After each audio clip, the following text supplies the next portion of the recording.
This episode is brought to you by Fox One. Watch all 104 matches of the FIFA World Cup live in 4K for just $19.99 a month with 3 days free. Build your own multi-view, choose up to 3 streams, and follow player spotlights. Stay on top of every moment with live stats, highlights, and instant replays. The FIFA World Cup, streaming live on Fox One. Offers are subject to change. See fox.com for complete terms and conditions. Need a laptop that's built to perform and designed to last all day? Select Windows 11 PCs starting at $499.99 are now at Best Buy. Learn more at bestbuy.com. Best Buy. Imagine that. In the squadron, they called him Bullets, but we call him Greg Kelly. Greg Kelly is on the air on the Red Apple Podcast Network. We've all heard the phrase, right? Contracts are made to be broken. You've heard that one. What does it actually mean? We know what it means, all right? It rings true because the thicker the contract, the thicker the stack of paper, the more it can invite all kinds of creativity, creative interpretation, loopholes, and eventually a slow-motion train wreck of litigation. Lawyers. A 100-page contract is full of clauses and subclauses and definitions and appendixes or appendici or whatever they call it, multiple appendix. It's not a document of agreement. It's a forum for anticipated what? Betrayal, dishonesty. It assumes from the first page that the other side is going to try to screw you, and it arms you with weapons for the courtroom before you have even shaken hands or signed the dumb thing. All right, so a memo of understanding. What's a memorandum of understanding? An MOU. It's very short. Could be 1 page, 2 page, 3 page, and it's clear and it's direct. Here's what we're trying to achieve together. Here's what each of us brings to the table. Here's how we will communicate when things get complicated.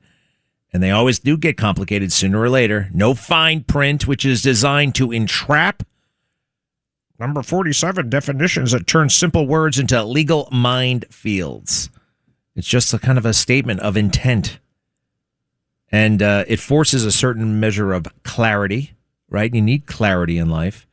You can't hide behind like 100 pages of this legalese, they used to call it, legalese, the legal language. You actually have to say what you mean. And both sides know the deal, and so do the people. There's no, I did not realize that this clause applied. Oh, no, but because of subsection S, we don't have to apply that. No. You need a document that everyone can read and everyone can understand. And when people understand what they are signing, they are far more likely, everybody, to honor it.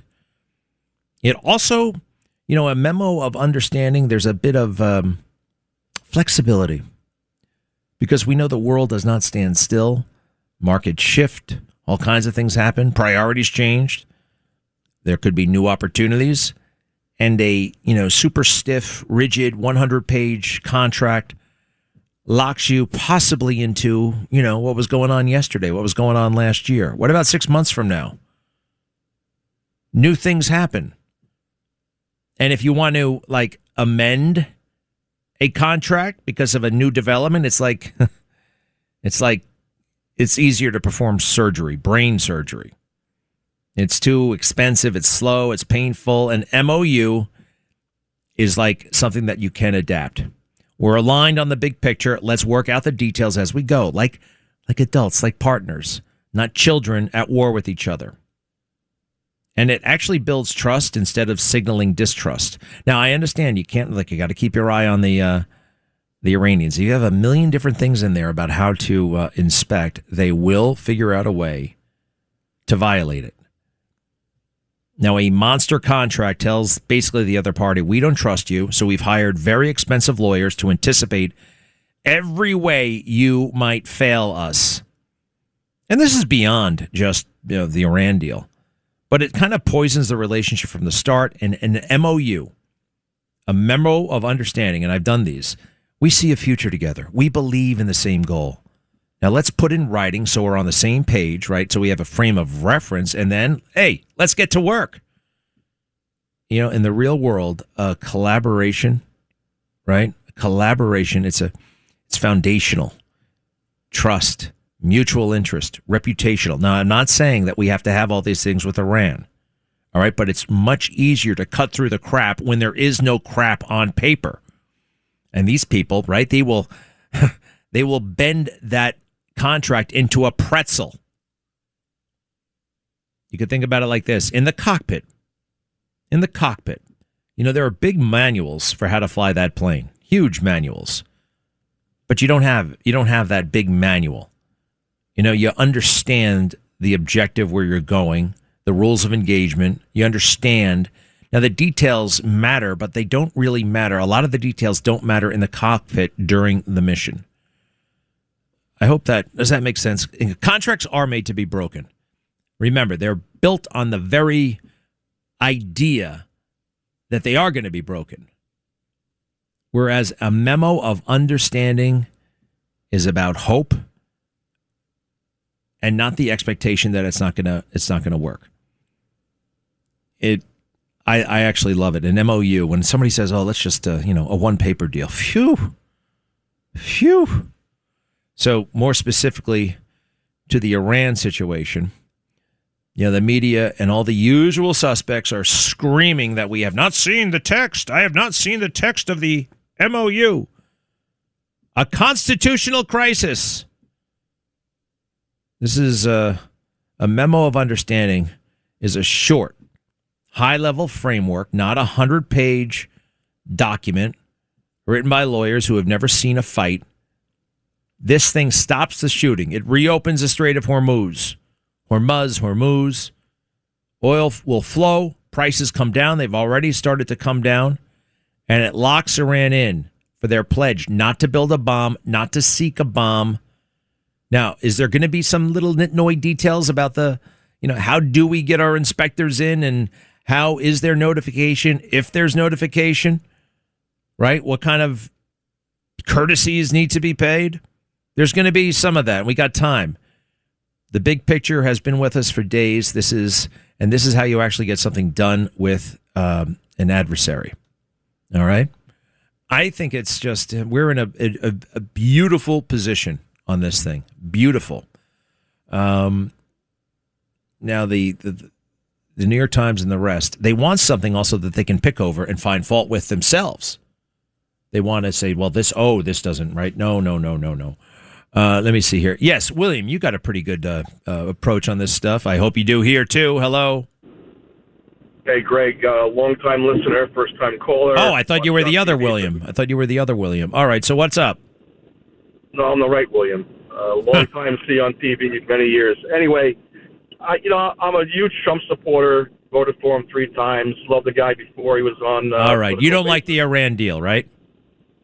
It's not that I don't like the Iran deal. I like the Iran deal. However, what I'm afraid of is we're not on the same page as them. For 47 years, they've been beating the hell out of us. When I was in college, the Iranians came over Hofstra University after they were leaving Iran.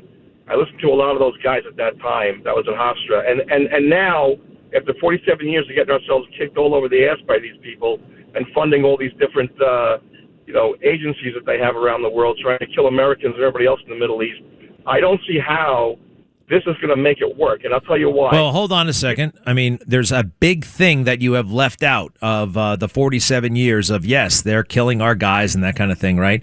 We just bombed them for 50 days. All right? We just let them know, right? That's never happened before. The last military action we took against Iran, what? We shot General Soleimani. He wasn't even in Iran. We waited until he got to Iraq because we had permission from Iraq. What's the other thing we did? The failed Iranian hostage mission. I mean, we haven't. This is a game changer. President Trump is a game changer. His willingness to pull the trigger, a game changer. He did it last week again.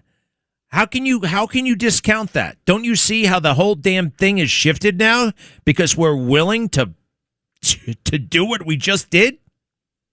for one thing, and that is we haven't had. I'm not a advocate of regime change, but if anybody left over, it's like what Netanyahu did with Gaza. He wanted to get rid of every single one of them over there, and I think that's going to be the sticking point.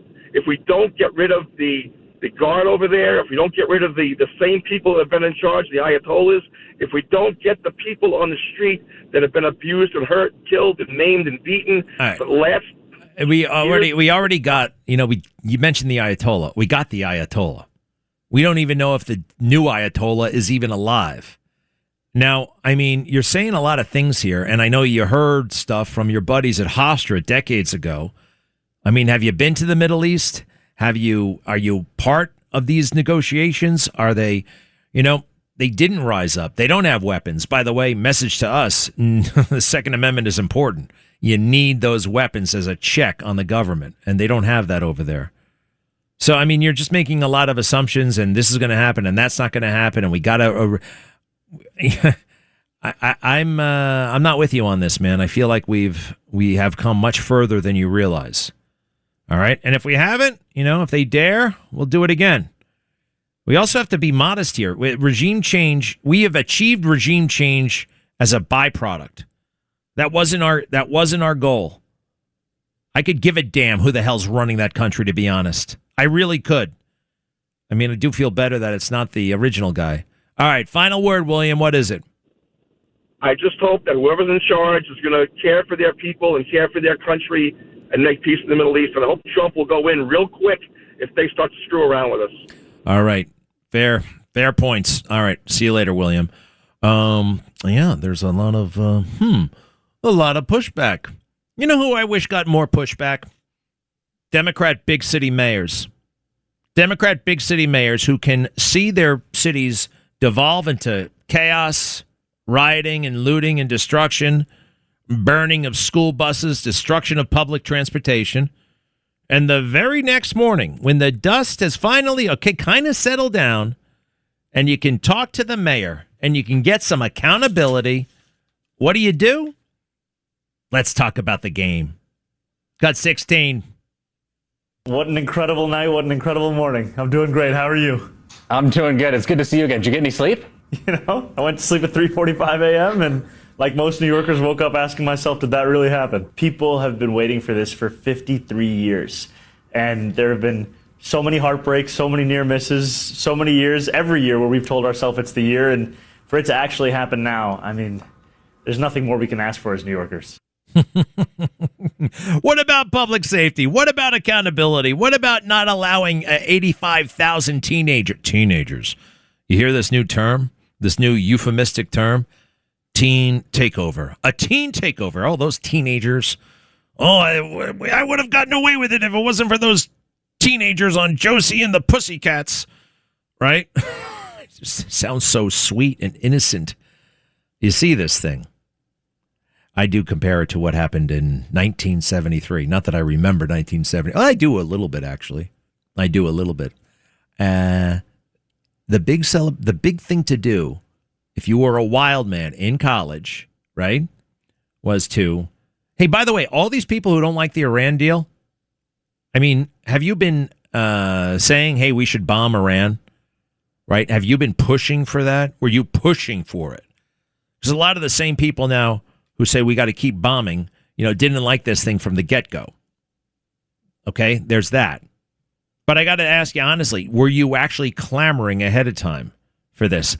I'm pretty much, I'm a pretty well-informed person. I got my finger on the pulse. I listen and I watch. And there was no public outcry or public demand that we start bombing Iran. It happened because of leadership. And don't give me the whole Netanyahu crap. All right? Don't give me that old thing. That guy's been around. He's an annoyance. We love Israel, but the government can sometimes be very, very annoying. No, this wasn't a Netanyahu operation. This was an American operation to keep us safe. You got it? Be right back. Suffering from dry, tired, irritated eyes? Don't let dry eyes win. Use Systane Pro. It hydrates, restores, and protects dry eyes for up to 12 hours. Sustain Pro, triple action dry eye relief. Choice Hotels get you more of what you value. Here's a little tune to help you remember. Same drive, different day. Don't you wish you were getting away? Pack your bags and come on through. Texas, Ohio, Alaska, we're up there too. Comfort Inn, it's calling your name. Save on the stay. Oh, and free waffles are yours to claim. Well, I hope you like my little song. Book direct at choicehotels.com. Greg Kelly. Let's go, Brandon.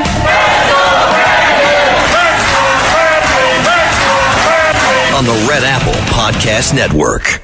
My wife and I have a new thing that we're doing together. Instead of watching these Dumbo shows that go on forever, right? These TV shows on Netflix and Apple and all these damn services, and they hook you. They know how to hook you. Forget that. We'll do movies. We're going to start watching movies again. We watched another one the other night, The Wedding Guest. It stunk, but you know what? She wants to watch now because she's never seen it, and I have. Ordinary People. Anybody remember that with Carol Burnett? No, not Carol Burnett. Mary Tyler Moore and Timothy Hutton and Donald Sutherland. The problem is for Carol Burnett. I mean, Mary Tyler Moore. She played that role so well that it gave her a problem with her career. We loved her on Mary Tyler Moore's show, and then she was a cold bitch. Really? Go ahead. What's wrong? Why don't you ask him what's wrong?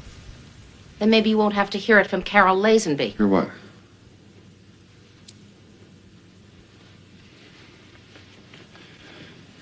Dad, I quit the swim team. What?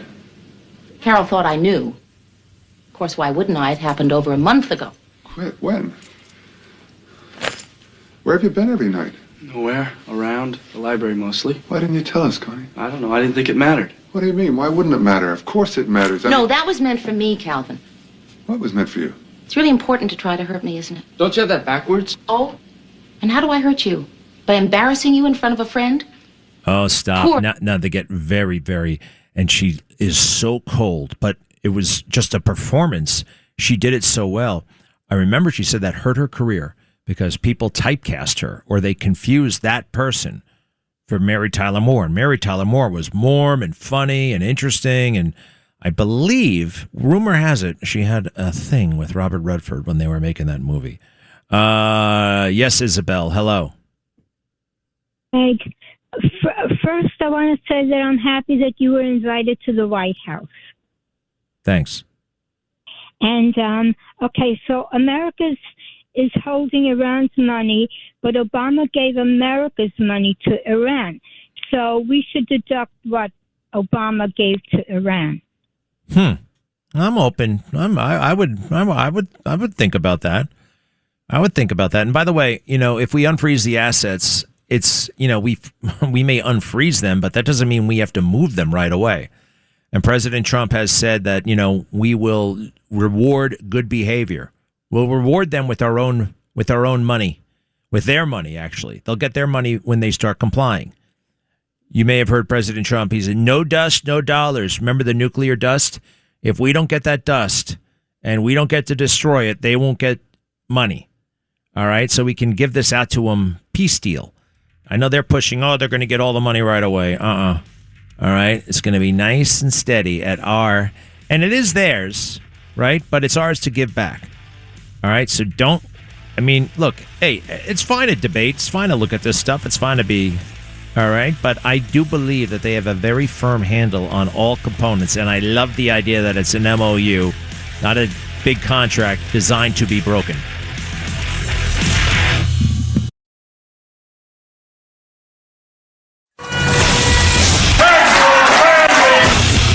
Greg Kelly. On the Red Apple Podcast Network. All right, just finishing up a little social media post about my girls and all this stuff that they do. My daughters, Annalise and Madeline.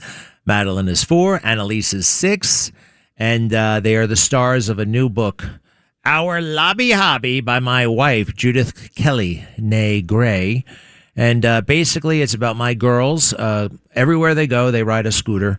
And it's the ups and downs and the hijinks that is their lives, and the scooter, and how to be safe on a scooter, and how to be safe in life, actually. There's a deeper meaning here, hopefully, and also a lot of fun and a lot of beautiful drawings. And Our Lobby Hobby is the name of the book, Our Lobby Hobby. And my wife, the author, Judith Kelly, all right, search for you can get it on Amazon. You can get it pretty much anywhere. And it's a very, very, it's a fun project. And she's been she wanted to do it for a long time. You know, my wife's an artist. She's a painter, actually. Painter. She can paint. She majored in art. Not art history, but art. Actually, painting and sculpting and all that jazz. I didn't know you could major in it. I don't know if you could have majored in it in my school, but she went to a college in Australia and she majored in art. And now I am seeing the fruits of her knowledge. Big New York vibe. All right. If people are curious about New York, and I know a lot of people are, it's one of the reasons why they said Jerry Seinfeld's show would never work. Oh, it's all about New York. It's to New York. Biggest show in television history, actually. And it had international appeal, certainly American appeal. Number one in the ratings all those years. You know what my favorite show is of all time, though? I would say The Honeymooners. The Honeymooners. Perfect comedy. All right, so Our Lobby Hobby. It's available right now on Amazon by Judith Gray. Oh, I call her Judith Gray sometimes. Let me call her by her real name, Judith Kelly. Yeah, she was, before me, she was Judith Gray. It's a beautiful, iconic name. And sometimes she uses it, sometimes she doesn't. On this book, it's Judith Kelly. Now she wants to butter me up. By the way, people are rightly asking about the money, all right? It's a legitimate question about all of this stuff. The Iranian assets, a lot of those assets are here in New York, and billions of dollars are involved. And a regime like Iran, you got to think about it, right? But the U.S., look at what we're saying. This is pay for performance, all right? We don't do Obama, give them extra money at the front end of the deal, a deal that they have no intention to abide by. It's a very, very, very different situation, and President Trump has been totally explicit about this, that we keep the money until they actually deliver. And we keep it. We give it. We're not going to give it to them in all one lump sum. A short MOU framework, remember, keeps the big money tied to performance. All right, the big money, and that's what we need. They will find so many variables, and even if they don't find the variables, they'll find enough where they can actually fool the fake news or fool the world community. The concern is real. All right, the concern is real. But I think that this is a different type of president. And unlike Bush, unlike Clinton, unlike Obama, he's been thinking about these issues. Try to find one of those guys talking about Iran 40 years ago. It's talking about Iran 40 years ago and the danger it poses. And the danger is real. All right? Yes, Eric, hello. Is he there? Greg, thank you. No. Yes, I'm here, Greg. Hi. Yeah, I've spoken to you before in the past about an associate I have living in Tehran. The last time I spoke to you, I believe I had mentioned she had disappeared from our WhatsApp chatting, and she reappeared about a month ago. She did get arrested during the protests, and I messaged with her this morning asking her what is the sentiment of the Iranian people right now with what's going on, and she said the people believe in Trump, and they believe in Netanyahu, and they think Trump has a trick up his sleeve to fool the regime. So this is the sentiment of people on the ground in Tehran. Well, all right. I mean, sounds a little bit, could be anybody, right? I mean, she went offline for a while, and you haven't heard from her in a long time. I mean, could be a double agent, right? Could be anybody. No, this is a legit person that I've known. I know, but but she's been offline for a long time, and now she's back. And by the way, it's one person. You know what I mean? I'm okay with her assessment. If it's her assessment, it's her assessment. Do we believe that everybody in Iran feels that way? I mean, does everybody in America ever feel one way about an issue? You know what I mean? The sentiment. Maybe it's just her little corner of the world. I find it interesting, though. Where did you meet her? Long story short, you can Google her. Okay, she has a name and footprint on online. She I met her through mutual friends from Hungary. She went to college in Hungary. She married a Norwegian guy who is the biggest Elvis impersonator in Europe. If you Google him, you will find her. You will see her name on Google. Didn't work out. She went back to Iran, and she's been living through this misery ever since. Yikes. How old is she? I would say she's mid-40s, about 45-ish. Attractive? Yeah, like I said, you can Google her. Go look her up. I feel funny about it. You know what I mean? I don't want to put her at risk. What's her name? No, I don't think we should say her name. You never know. You know what I mean? I know what you mean. It's okay. What? I even asked her if she wanted me to put her in touch with somebody in our State Department, and she said, "No, please. You know, they'll kill me if they ever found out." Yeah, let's not bring her up. All right, it's a very interesting perspective, and it is how's this they like Netanyahu? That's the more surprise. I can see Trump. What about Netanyahu? What do they like about him? So, ever since there was I asked her. I said, after the Israelis took part in the bombings of Fordo, you guys united as a country against. You hated the fact that the Israelis were bombing. And she said the sentiment changed after the January protest when they slaughtered 40,000 people. And by the way, she sent me a bunch of pictures of bodies in body bags, dead bodies, massacred bodies. So this changed the tide for the Iranian people. And they still have hope of Pahlavi. They want Pahlavi. I don't know what it is. They want Pahlavi back. All right. So, all right. Well, I find that very, very interesting and very... I hope you're right, okay? I think that's all interesting. Thank you very much. How about that? A lot of people want to talk about this Iran deal. Gail, what do you want to say? Hi. I applaud President Trump for containing Iran at this moment before they were beyond containing, and then ending the conflict before destroying the country for the 70% who want to end this fascist regime. I went to CPAC this past year, and in a room that held maybe 5,000 people, it was just loaded to the brim, people even standing in the hall of Iranian Americans, not Islamists, who just applaud President Trump. And I feel in President Trump's heart that he doesn't want to destroy that country for these people's families. Yeah, I mean, so he's a good guy. He wants to, remember, John Bolton was totally cool with killing hundreds and hundreds and hundreds of people when they shot down our drone, but it was an unmanned drone. And President Trump said, you know what? I don't feel right about that. We got to get him another way. We'll get him at another time. It's too dangerous. Do you remember that? Yes, I do. Yeah. So he respects life. This is a guy who, but by the way, he never said I'll never start a new war.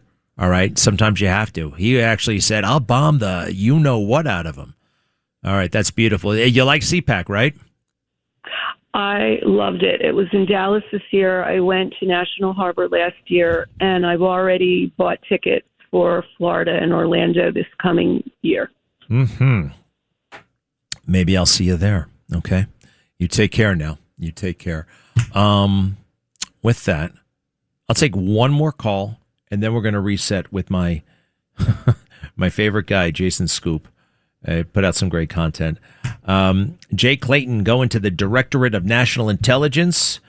It's fantastic. You know how this blew up on our friends on the left. Not that we're that friendly with them. They can't believe that President Trump has found yet another lawyer that he got to know really well during the lawfare. The president, these lawyers that he appoints to these big jobs, some of them worked for him. And it's like shot by your own gun, the left. President got to know these lawyers, defense lawyers, personal attorneys, and they're good. And now they're helping him run the country. Man, that lawfare really, really backfired on them. It really did. Here's one practical way. On this June 16th, 2026, 11 years after President Trump came down that escalator. By the way, I wonder if how the family would do, how they feel about some of this stuff. I know they paid an enormous price. They were investigated to see what their father had gone through, their grandfather. But they also have to share President Trump with all of us. I noticed that. He's, if you got to run the country, you don't have enough. You probably, the family is going to not see him as much as they would love. It's all for a great purpose. It's all for a great thing, but they have to share him with all of us. All right. One quick reset, 800-848-9222, and I shall return. Greg Kelly, entertaining and informative on the Red Apple Podcast Network. All right, he's one of my favorite comedians in the world, Jason Scoop. He travels the world like crazy. He's doing all these creative little initiatives. We had him here not too long ago, but I think I really like this one. It's, hey, Father's Day. When is Father's Day? Is it Friday? Oh, it's Friday. What the hell? Jeez, why do I do this? When I said Friday, is it Friday? No, of course, it's Sunday. You don't think anything's going on with my brain. Wait, Juneteenth is not Friday. Isn't that on Monday? Friday. We celebrated on Monday, though, right? No, it's a federal holiday. When is the federal holiday? By the way, it's a bogus holiday. Nobody knows what Juneteenth is. Nobody in the world knows what that day is. So what?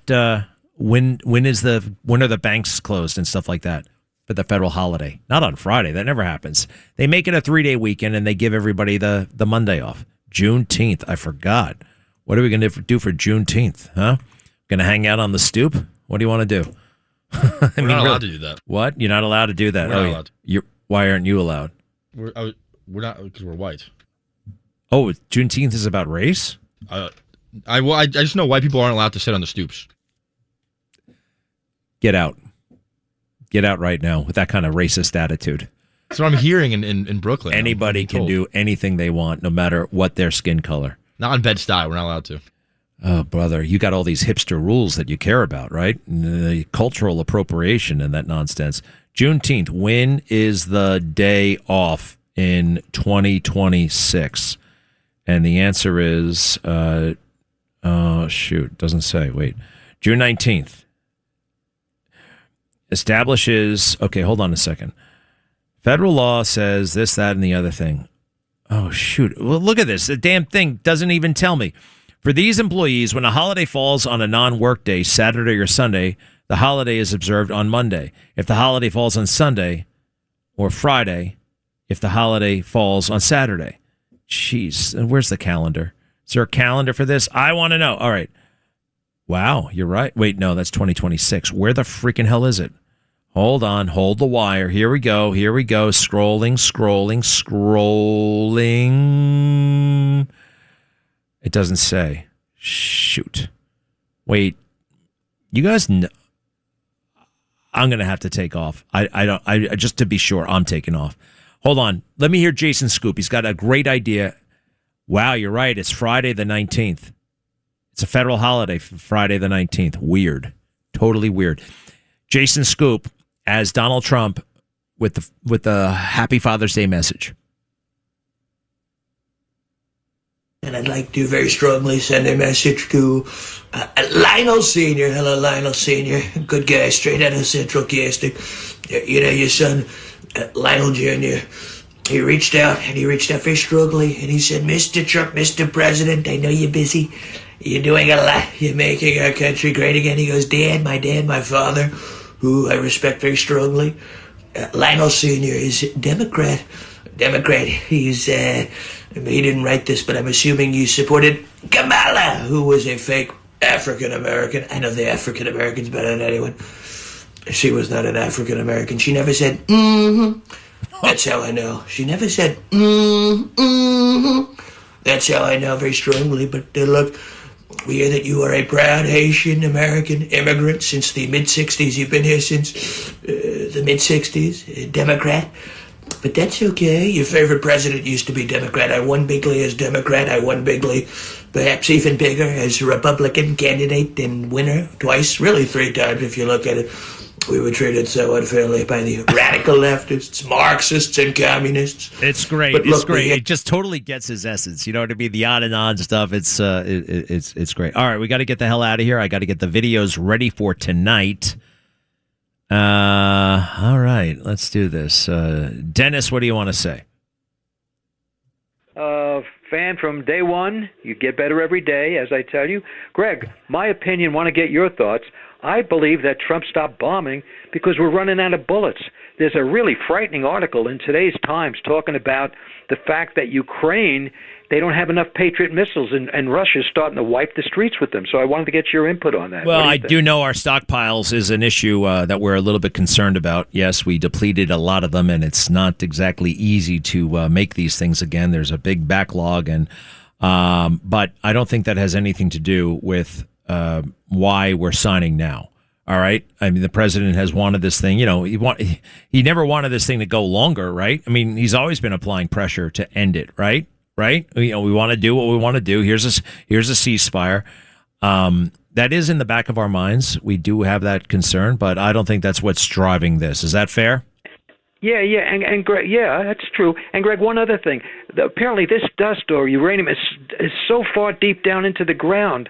How would they be able to do anything with it without us knowing? I mean, we got cameras all over the world and can pick up a mosquito from 1,000 miles away. Wouldn't they, as soon as they touched it, couldn't we see it and then bomb the crap out of them? Yeah, potentially. I have heard different versions of this. You know, you see things on the internet, and somebody talks about, I think they call it Skyhorse Mountain. And under Skyhorse Mountain is a complex. It's about as tall or deep as the Empire State Building. Just cram the Empire State Building underground, and it would be at the bottom of the Empire State Building. Is that the way Vice President Vance has alluded to the technical challenges here? But as President Trump said, if they were ever to try to get that stuff, we would know. We're going to get it, but we would know. We have satellites that could literally read the fine print on a newspaper. You could put a newspaper right next to the uranium, and we could read the newspaper with our satellites. So we will know, and we'll have a mechanism to deal with it. Thank you, pal. Alan, hello. Hey, my brother, I want to thank you for your enthusiasm yesterday describing that flyover. I loved it. I love the fact that you have a bravado about being as important to American freedom as you have been, and thank you. And as an Israeli-born, New York-raised Zionist, I want to thank every member of the American military and the greatest president in the history of Zionism and the tribe of Israel, Donald J. Trump. There's a lot of division, Greg, trying to be sown between the tribe of Israel, which, by the way, predates the Bible, who Jesus lived and died as a member of this very tribe. So don't be mistaken. We are forever grateful for the Zionist himself, Donald J. Trump. And it really sickens me that people don't have the understanding that in the first 3 days of this war, we took out the first 3 layers of the generals, lieutenants, captain. Greg, I don't understand. If we did that in any other war, it would have ended. Why was the media allowed to continue the propaganda and tie it into oil prices? I think Bessent did a very bad job at not regulating the high-frequency trading of gas after this war broke out. Well, look, people are allowed to say whatever the hell they want to say. You know what I mean? It's unfortunate that it's always anti-Trump all the time and propaganda, like you say. And Zionism, of course, as you know, is not a bad word, right? Hey, we believe that Israel has a right to exist and should exist. Yeah, it's kind of crazy. Bessent, I'm not familiar with this HFT stuff. I'll look into it. Very nice. Thank you, Alan. And finally, we got to go in a moment. Mike from St. James. Yes, sir. Hello. Hello. The oil tankers stuck in the Gulf of Hormuz, full of oil. Didn't the oil come from Iran? Yeah. Yeah. I mean, most of it. Why? Huh? Hello. Yeah. Oh, I see. You know, we don't want that. We don't want that oil to get through. Right. That's a component here. Anyway, it's all going to open up. We just got to get that damn last set of pesky little mines that can sink ships. We got to watch out for those. Thanks for listening to The Greg Kelly Show. You can hear The Greg Kelly Show weekdays at 12:15 on 77 WABC. If you like the podcast, share it with your friends and listen anytime at WABCRadio.com and download the WABC Radio app. Hit that subscribe button on all major podcast platforms. Plus, follow WABC on social on Instagram, TikTok, Facebook, and X. See you next time for a new episode so you never have to wonder. What the heck is going on here?